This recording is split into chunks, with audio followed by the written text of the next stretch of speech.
Gujarati vegetable handvo બનાવવા માટે સૌથી પહેલાં આપણે દાળ અને ચોખાને પલળવા માટે રાખી દેવાનું છે. તો એના માટે 1 વાટકી ચોખા, અડધી વાટકી ચણાની દાળ, 3 મોટી ચમચી તુવેરની દાળ, 3 મોટી ચમચી મગની મોગર દાળ, 3 મોટી ચમચી અડદની દાળને આપણે સરસ રીતે 3-4 પાણીથી ધોઈ પછી ડૂબાડૂબ પાણી રાખી 4 થી 5 કલાક માટે પલળવા માટે રાખી દેવાનું. 4 થી 5 કલાક પછી બધું જ પાણી નિતારી 2 બેચમાં એને ગ્રાઇન્ડ કરી લેવાનું છે. તો અહીંયા મેં 1/3 કપ દહીં લીધેલું છે. તો 2 બેચમાં હું થોડું ઉમેરીશ. તો જરૂર પ્રમાણે પાણી ઉમેરી ઝીણો રવો હોય ને એ રીતેનું અહીં આપણે ગ્રાઇન્ડ કરવાનું છે.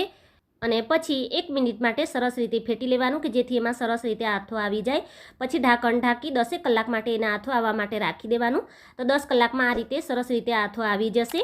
પછી તમારે જેટલા ખીરામાંથી હાંડવો બનાવવો હોય ને એટલું ખીરું તમારે એક વાસણમાં કાઢી બાકીનું ખીરું તમારે ફ્રીજમાં રાખી દેવાનું. 2 દિવસ સુધી તમે ઉપયોગમાં લઈ શકો છો. પછી એમાં ખમણેલી દૂધી, બાફેલી મકાઈ, અધકચરા વાટેલા સિંગદાણા, ઘણી બધી એવી ઝીણી સમારેલી લીલી કોથમીર, અડધી ચમચી હળદર, સ્વાદ પ્રમાણે મીઠું અને 1 ચમચી જેટલી ખાંડ ઉમેરી અને પછી 1 ચમચી ગરમ તેલમાં હિંગ અને આદુ લસણ અને મરચાંની પેસ્ટ ઉમેરી સરસ રીતે મિક્સ કરી અને એને પણ ઉમેરી દઈશું. અને બધી જ વસ્તુને આપણે પહેલાં ખીરાની સાથે સરસ રીતે મિક્સ કરી લેવાની છે. તો ખીરું અહીંયા આપણે બહુ જાડું નથી રાખવાનું, થોડું એવું પાણી ઉમેરી આ રીતે હલકું એવું પતલું હોય ને એ રીતેનું જ રાખવાનું છે.